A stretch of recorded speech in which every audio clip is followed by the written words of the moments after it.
All right. So, as I explained in my last video, there was a real issue with, see, I was dealing with two separate systems. I was on federal probation when I caught the pimping and pandering case. So I was being violated for catching the pimping and pandering case on federal probation. So I was looking at federal time.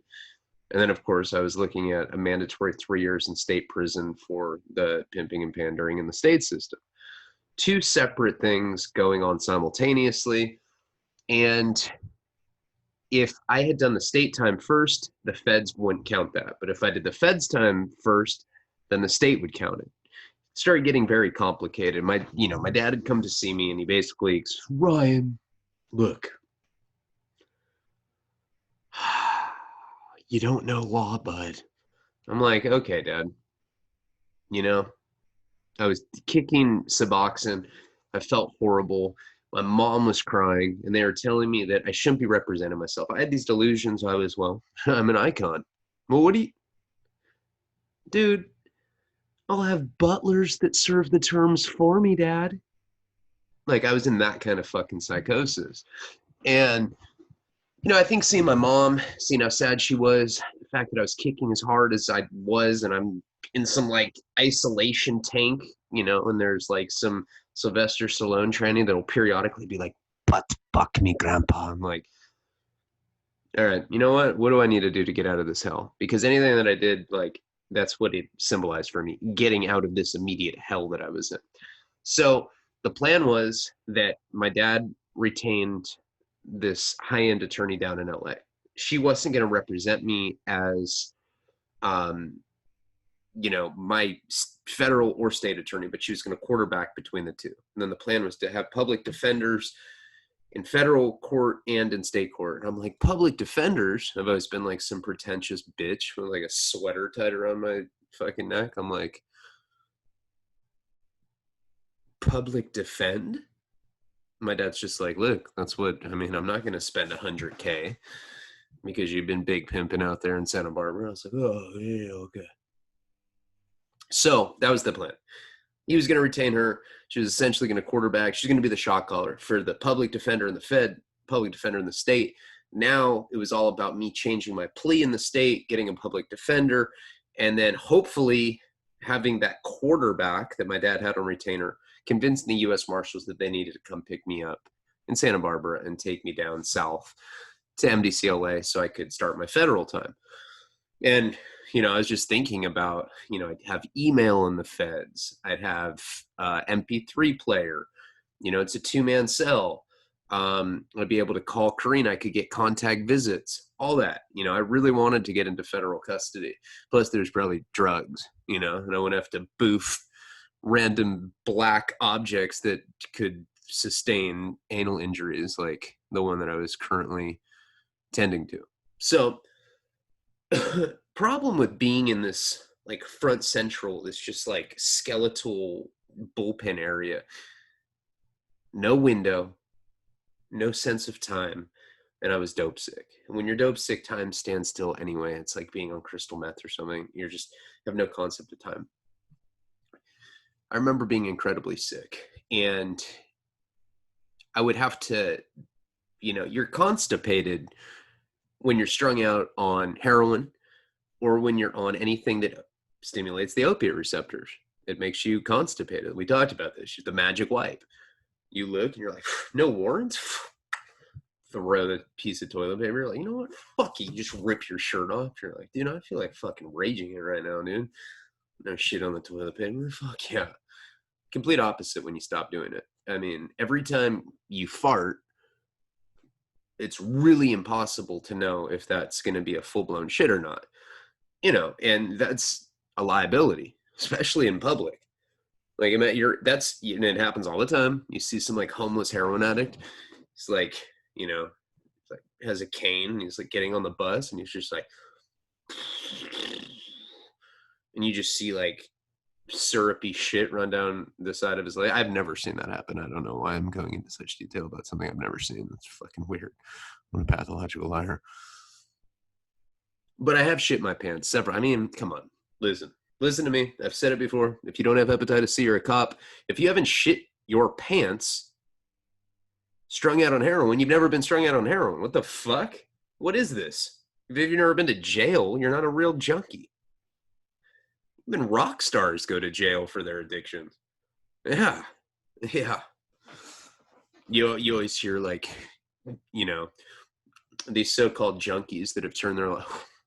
The harrowing tale is years on the streets as a heroin addicted gay prostitute. And then he's like, hey, I told you that shit in confidence. And he overcame it. And now he teaches at community college. And that's it. That's the punchline. But those guys, and he, supposedly, and just amazingly enough, he doesn't have Hep C. Yeah, fucking right, man. You know, it's like, if you're an IV drug user and you don't have Hep C, then you were probably a confidential informant. Straight up. Same thing with shitting. I do not know I'm spending so much time talking about this. This is the problem. So, you know, you're no longer constipated. So now you have this explosive diarrhea. I'm in this filthy tank. I have it all to myself.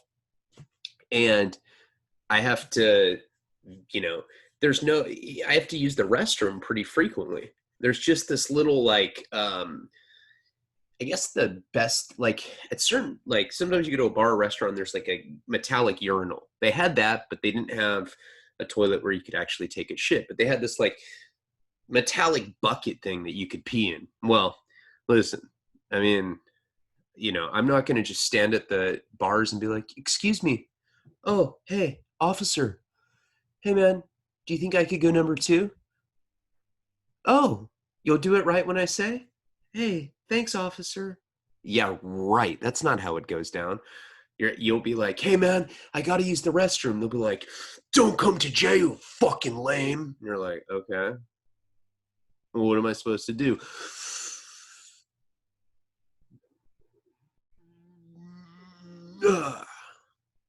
Usually it's like some overweight guy, not even threatening, but, you know, he can handcuff you. And there's bars between you, so they get tough. That's what happens.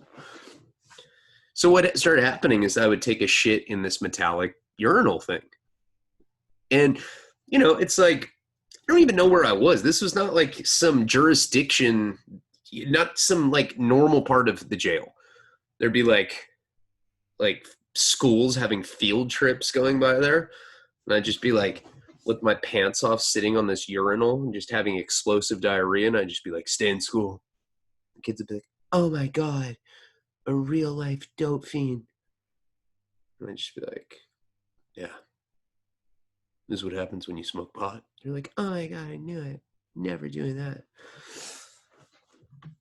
The problem was I had broken ribs and I really was shitting in this urinal thing.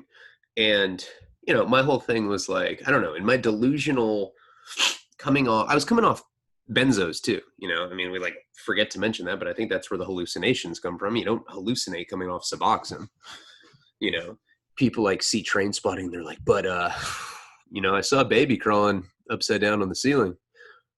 That's accurate, bro. Yeah. That's not creative license. Also the part when he swam into the toilet, into the sewer system and like grabbed his anal suppository and was like, you know? Yeah, that really happens too. Yes, you don't hallucinate from any sort of opioid or opiate withdrawal. Maybe you can with dehydration or for lack of sleep. So, you know, maybe inadvertently you can do that.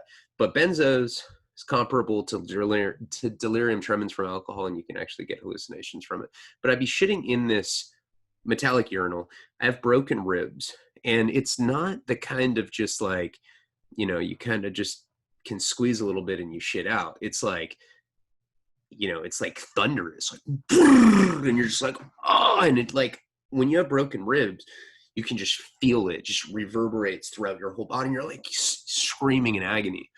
And I did this pretty frequently. I don't know, thinking there'd be some like janitor that would come by and scoop my shit out of the urinal. I don't know what I was thinking. But like it really started smelling, and like these big like horse flies, like where did those even come from? They were like at a farm, like, and they're like, oh my God, human shit, Santa Barbara County Jail. And they just like go, like they just showed up out of nowhere and they were just there. So I'm in this front central place. I have all this shit. I have no idea what's going on. I've been hallucinating. I see the inmates with the, you know, vacant eye sockets that are all gory. It's nightmarish. And I don't know what's going on. All I know is that my dad came to visit me and he told me that I need to stop defending myself. Next time I go to court, get a public defender and they're going to try to get me down to the feds. So I was just clinging on to that hope. And I was thinking about Karina and I was thinking about Nico. And like, really, that was the light at the end of my tunnel, you know, because I would just like lay there. And, you know, I've talked about it before. I've done a lot of psychedelics, and definitely psychedelics can be a conduit to spiritual experiences. That's happened to me and like, as I've gotten older, like, you know, when I was a kid, I just like eat mushrooms. I'd be like, whoa, everything's way different. And it was like super innocent because there's nothing bad going on, right? But the older you get, the more polluted your brain is. I've seen people die in front of me, you know? I've seen people get stabbed. I've seen people get murdered. I've seen people get shot in front of me. So now when I take mushrooms or anything like that, acid, even when I smoke DMT, sometimes it propels me into some demonic universe. The Monopoly people. Like, whoa, hey guys, I'm back. We'll go ahead. Snort blow off this bitch's ass. Okay, cool. Occasionally, in the last few trips I've had a quasi-spiritual experience, or I've gotten insights about my life. You know, Paul's death definitely got me closer to God and got me more spiritual and got me more focused on altruistic and trying to help other people. And it's made me a happier person as a result. So you can reach that spiritual epiphany or insight from psychedelic drugs. You don't have to get it from meditation. I've heard. I can't meditate. I have ADD. You know, I close my eyes and I try to meditate and I get all horny and I start beating off. And then I come and I'm like, fuck, I can't concentrate now. Oh, well, I'm going to go smoke a cigarette. Babe, did you do your daily meditation? For sure. Hey, where's the lighter? I don't know, but don't use the fucking stove anymore. It makes the whole house stink, you inconsiderate fuck. All right, I'm not going to say anything back. I'm just going to meditate on that shit. See you later. So anyway, just as these psychedelic drugs can bring you to some sort of spiritual place where you can actually become more interconnected to the universe, because that's what I feel. It's not my opinions. What the fuck do I know? I've been in prison 3 times, but I think the whole world is interconnected and it's made of energy. And that's why positive people attract positive people and negative people had broken ribs and are shitting in urinals with fly horses in jail next to Sylvester Stallone looking, but fuck me, grandpa, trannies. In the same token that these spiritual experiences can happen from psychedelic drugs, they can also happen from deep, intense withdrawal. I'm not talking about heroin. Heroin sucks. Oh, it does. You feel like you're dying. But then like 7 days later, you're like stretching. You're like doing slam dunks out on the yard. Yeah. Like giving your homies high five. Okay, methadone's not like that. Suboxone's not like that. That is fucking brutality. And it gets to a point where the only thing you can concentrate is your pain. So you close your eyes and you're concentrating on pain. It's almost as if it's a white light. And you have to picture something happy in that white light, because like there's a certain point where there's a pain threshold. And if you go past it, you literally lose your mind. It's happened to me multiple times, especially methadone, when I was watching lightning coming out of the ceiling, you know, and I was having my paisa celly trying to sing me like, you know, Mexican love songs and shit. I was like, dude, can you stop, please? Muy bien. And then on this particular experience, I was kicking Suboxone so badly, and the broken ribs just completely exasperated it. Is that how you say it? Exasperate or exacerbate? Exacerbate. Exacerbate or exasperate? What is it? I always get them mixed up. Oh well. Whatever. Tomato, tomato. Pretty similar anyway. In this particular instance, I would close my eyes and I would see that white light. And I would see Karina and Nico, and I would try to project the life that I was going to come home to. And it was intense pain, you know? My stomach hurt. My ribs were broken. My skin was crawling, and I had that almost amplified ringing ear. It was like when something really bad's happening in a horror movie. Like something really bad. Like something be worse than murder. Like a rape scene. Like in like Devil's Rejects. And there's like people getting raped. That's what kicking Suboxone feels like. You know, definitely not to make rape humor. Don't misconstrue that. But it's that level of intensity, that sound of just pure panic. And it really is a spiritual experience because you have to center yourself and you have to make sure that you don't push yourself over the edge of that pain threshold, if that makes any sense. And you'd only know if you've experienced that level of pain. And I've experienced that level of pain a couple times, and it's both from kicking, once Suboxone and once methadone. Alcohol is pretty hardcore too, but like I'm not even like nothing like methadone. And Suboxone's kind of can have the intensity of a methadone kick, but it only lasts for like 10 days at the most. You know, it's not that bad. You get the post-acute withdrawals, but it's like manageable. I sat there and I had no idea how much time had gone by. I didn't know what was going on. You know, I didn't know if it was like Christmas or, you know, I'd gone in there December 1st. So it was close to Christmas, and I just didn't know when it was going to be. I didn't know when I was going to court. You know, I would hear, "But fuck me, grandpa, you fucking satanic slut." Hear stuff like that, and I just, you know, I whimpered a lot. I was like a, hurt puppy. There was I had amassed like this stinky boulder of shit. Looked like it looked like a stack of clay or something. It was just like in the toilet, and like the cops would go by and they'd be like chewing tobacco and go, "Oh, hey man, yeah, my boss, he said you can't do that. Well, can you give me something to clean it?" Yeah, it's shift change. Okay. So what happened is my pain started getting angry. And there's this one nurse, I'll never forget her. She came by and she's like, and you know, this is one of those people you can tell hates her life. If Santa Barbara County Jail was located on the top floor of a skyscraper instead of just some ground level place, she'd definitely jump out the window. She hated her life that much. She'd come up to me and she was in charge of doing my vitals, taking my blood pressure, taking my pulse, you know? So she comes up. She's like, "Stick your arm out." Yeah, she talked like that. She was the Jean-Claude Van Damme of nurses. You know, "Stick your arm out." Squeeze it. You know, and like I just couldn't even really like hold it up. I mean, I was that weak, and I was like, "Hey, ma'am,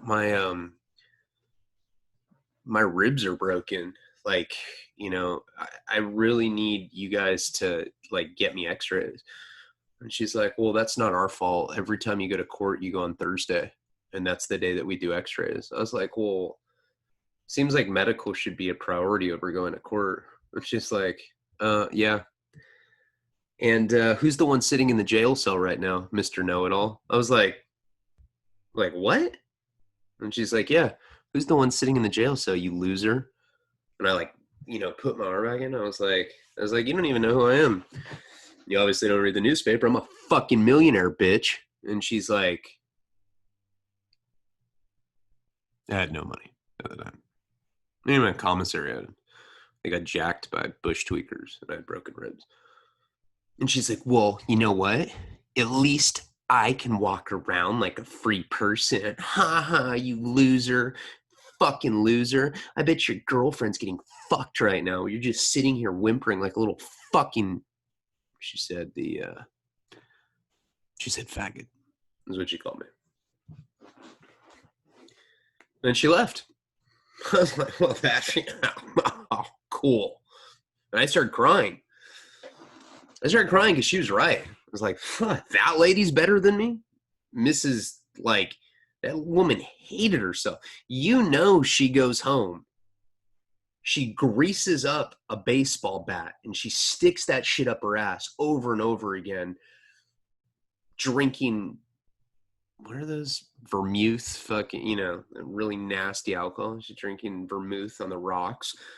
She's getting it with a baseball bat, thinking of her ex-husband and the young secretary you ran off with. She hated her. Who says shit like that? But it made me cry, you know. Made me cry probably because I was in a hyper emotional state from kicking anyway. And, you know, there were periods there where I definitely didn't think I was going to make it to the morning. I didn't even know when morning was. I didn't know what time it was. You know, they had started giving me bag lunches. So I couldn't even tell what breakfast. It was completely fucking my mind up. So one morning, who knows how much time had gone by. One morning, they call me for court. And I'm sick as shit I'm in full blown withdrawal. I can like barely walk. And I'm just like, hey man, you know, and I really wanted to go to the feds. I'm like, look, I mean, I want to go, man, but I'm going to have to sit this one out. He's like, you don't have a choice. Get your fucking ass up, Leon. You're going to court. I'm like, oh. Couldn't even imagine being in the shackles and handcuffs and having to sit on the bus with people while I was in a condition like this. So anyway, like that whole day, I'm like laying like in the tanks and, you know, looking at people. Now, what happens when you go to court is it's like usually like 70, 80 people at once, but you're separated in two tanks. And then various people in ISO would, you know, they'd be like in their own little ISO cell. PC would be in their own cell. And then like general population would be divided between a couple tanks. They had me in GP still, you know, and they asked me, we're putting you in general population. Is that cool? Do you fear for your life? I was like, I'm not a bitch. I mean, as much as you think I am, I'm not. So I just go and like, there's all these like guys sitting there and they're, you know, of course we talked about this. None of them are talking. They're all, oh, what's up, dog? Oh, where are you from? And then the other guy's like, what do you mean, where am I from? We literally went to high school together, David. The fuck you talking to me like that for? Oh, you know, hey, no disrespect, though, dog. Well, you kind of disrespect. And then you're just like, fuck. I mean, you're listening to stuff like this while you're kicking. So I'm like sitting there and I'm just like putting my arms like in my shirt. And I'm just like, I look like a little like, you know, Mr. Potato Head or something, some chunky little like Oompa Loompa Mr. Potato Head. And they end up putting me on the bus. Now, I'm not even paying attention to who's on the bus with me. Just kind of looking, and we get there, you know, to the court. We go down to the dungeons. First thing I do is I puke. And you hear people like, oh my God. Look at that guy. Fucking disgusting, isn't it? I'm like, shut up, dude. What the fuck? Like, you've never kicked heroin. And I wasn't even kicking heroin, but I didn't want to explain that I was on Suboxone. But it was a long story. I don't want to tell them. So anyway, I'm like half asleep. They finally call me into court, and DA comes up to me, and I'm like swaying. You know, Karina sees me, and she said, you know, I've asked her, we've talked about it since, and she said it was the worst she'd ever seen me. I mean, I was like covered in sweat. It looked like I was in a sauna. I was pale, and I was just swaying there, and I couldn't even like keep my face up. DA comes up to me, and she's like, "Oh, hey, I heard you're not going to represent yourself anymore because you're like insane or something. I'm like, oh, yeah. I'm like signing shit. I don't even know what I'm signing, like confessing to murders and shit. Judge asked me, he's like, so, Mr. Leone, I see here that you are no longer wanting to represent yourself. Not to impart too much of my personal opinion, but I think that's a damn wise choice. I'm like, and then the fart comes, I feel it. And like, typically, like, I'd be like, oh, I'm just going to let it go. But like, I used every little morsel of energy just to clench my ass cheeks together. So I wouldn't have some embarrassing diarrhea incident again, which I had one time when I was 18, but one time at a different time. I'm just sitting up in the, in the little area where, I guess typically where the jurors would be, and I'm just shackled there. They brought me in first, but then they're bringing other inmates in, and they bring Riddler in, and I'm like, and I just look up and I see him, and he's like, second place. And he's looking at me. Now I have no energy, as I've aforementioned here.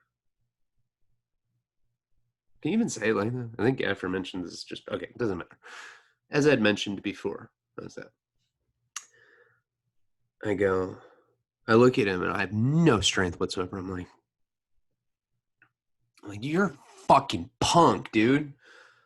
The whole courtroom's like looking at me. I said, and the COs are like, is there a problem? And I'm so weak. I just stand up and I'm trying to spit on Riddler. I'm like, you fucking bitch. And I'm trying to spit and I miss him. And I end up hitting a public defender, which, the CO's like, you've assaulted him. I'm surprised he didn't fucking kill me. That's how these cops are. And I spit trying to hit Riddler and I end up hitting this other public defender. I get, yanked. Look, I had a safe face. I mean, that dude did me dirty. So they end up taking me to a cell by myself. And they're just like, there. And they throw an orange in there and I like grab it. It was like a commercial. It was like, and I just went back and, and just waited. So basically what had happened is I had gone to court and I had switched from representing myself, and now I had employed some public defender. I'd signed something. I didn't even know what I was signing. But then Riddler came in. I called him a punk, and I tried to spit on him, and I missed and hit this public defender. It was like some Hispanic guy with a toupee. He's like, well, hey, assaulted me. I was like, oh. And I didn't even care. So they put me in this isolation tank. Then they put me on the short bus to go home. They gave me my paperwork. This is after getting escorted out. CO's telling me that I might get charged with assault for spitting on the attorney. Karina's in the audience with my mom and dad seeing this the whole time. They're like horrified. They're mortified that this is going on. Then they bring me on the short bus to go back to Santa Barbara County Jail. And I'm separate. Riddler's right in front of me. There's like a cage in front of me. Like each row is separated by like a cage. And they knew that we had a problem. So they like separated us, and like he was just in a row by himself. And then I was sitting with like two other dudes. And then they had girls in the very, very back row. So there was like girls, another row. Then there was my row. And there was like two guys with me. And then there was a row in front of me. And he was in that. And I'm so sick. I'm so sick at this point. I had mustered all of my energy just to call him a punk and try to spit on him. And of course, this weirdo's like, he's like,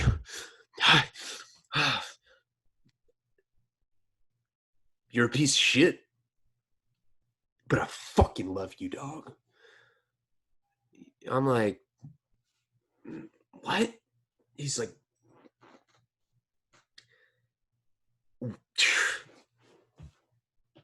why'd you leave? I'm like, I didn't leave. They scooped me off the fucking floor. What are you talking about? You act like I'm PC'd up. You didn't have to go out like that. Oh, what was I supposed to do? Take out my AR-15 and fucking spray you fools down? What do you mean?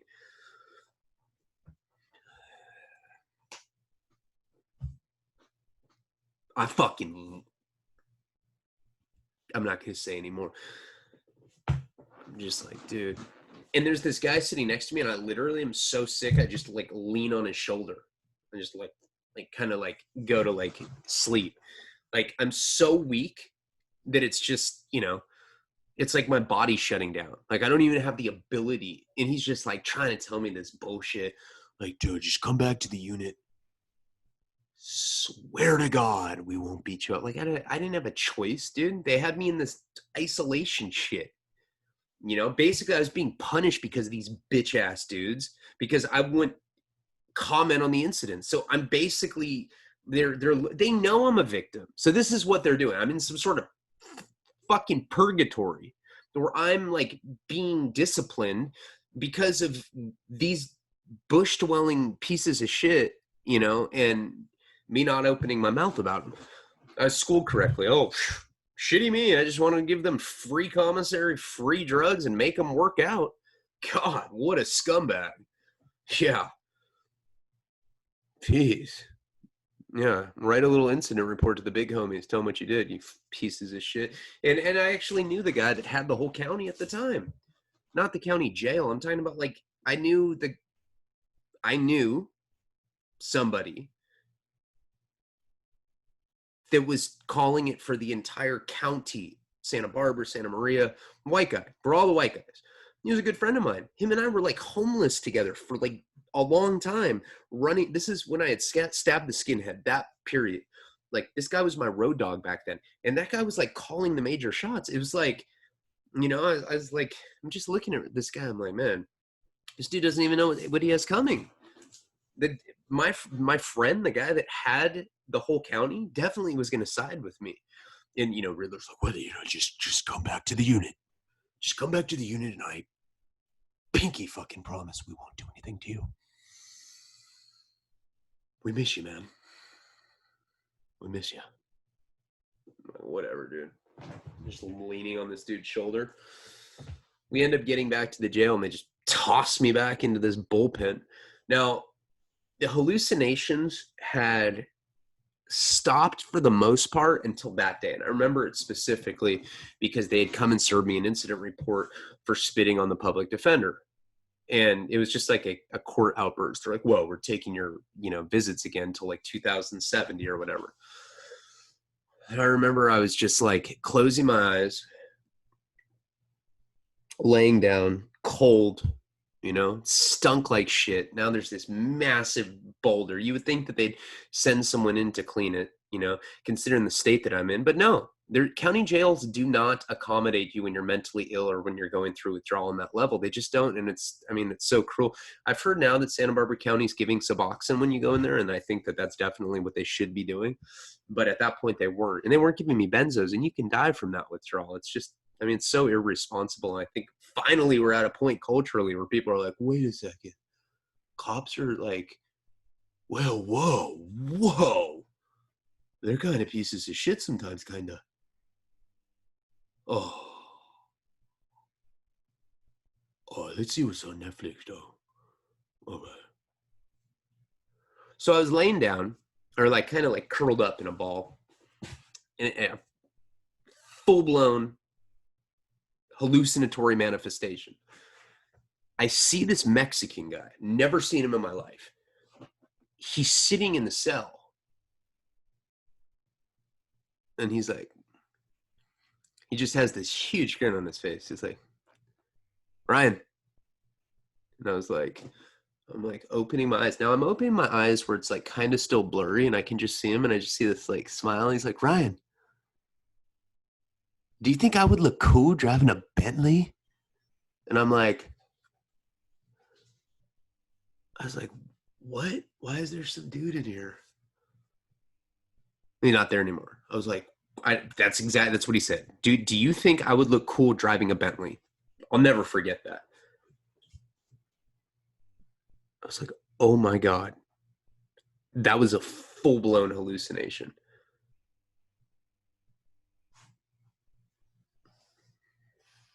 And I was like, fuck. Like, go back into my little like turtle, cocoon with my shirt. And I open my eyes again, kind of the squint, and I see, hey, Ryan. And I'm like, yeah. You want some? And I'm like looking at him, and he's like dangling this bag of like, it looked like shards like of crystal meth, but it was like dirty. It was like, I don't even know how to describe it. Like what I'm trying to think of something. Like, you know what it looked like? I swear to God, it looked like a mix of crystal meth shards, but with like fingernail clippings. You know when like your fingernails or toenails get like too big? People are like, no, Ryan, I don't know because I'm not a complete dirtbag. Well, I am. So my shit, like, right now, it's like a little longer than it should be. That's like kind of abnormal. I don't know. Hurts Karina when I'm finger banging her. But when you clip that, it kind of has this like dirty, it's like dirty. That's what this stuff looked like. He's like, hey, Ryan, you want some? And I was like, and I grabbed the bag. Now I grabbed the bag and I could feel it. Like the bag was actually there. And I'm like, what do I do with it? And I remember closing my eyes and opening them. And now he was just sitting next to me, and he was like putting his hand on mine and like showing me how to break the shards up. And it was like breaking into this like grayish powder, It was weird. And I was like, well, what are we going to snort with? He's like, hey, believe. And he just went away again. It was the weirdest shit ever. And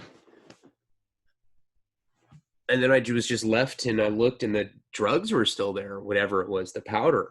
And I just like went up to it Scarface style, and I just felt a drip.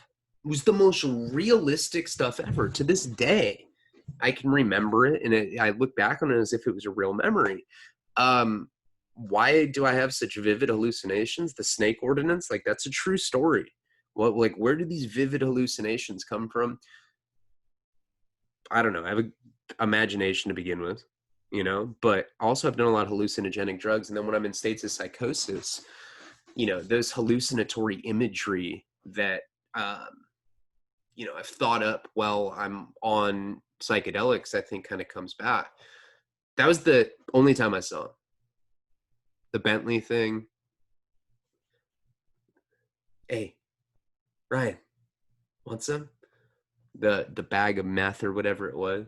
And then believe. And that's it. Never saw the guy again. The guy. Never saw my imaginary drop dead Fred fucking friend. But it's the kind of thing where I'm in a cell by myself. I have 3 broken ribs. I'm in that place that I talked about, centered in pain. And I start seeing stuff like that. I don't really know how to even describe it, but it's a feeling of absolute terror, because all rules and the way that you perceive everything, subjective reality, has all been shifted at that point. And it's a scary thing because you have no idea what's going to happen, and we will continue this saga on the next prison video. Please like, comment, subscribe, patreon.com/Ryan Leone. I've been really busy lately, guys, but I promise I'm almost caught up with everything. And then I'm going to focus more on content, got some deadlines for the books and stuff that are coming out in the documentary and all that. So you're going to see a lot of stuff outside of just Patreon and YouTube from me in the next few months. Certainly appreciate you guys. Stay safe out there. It's fucking rocking and rolling. Believe.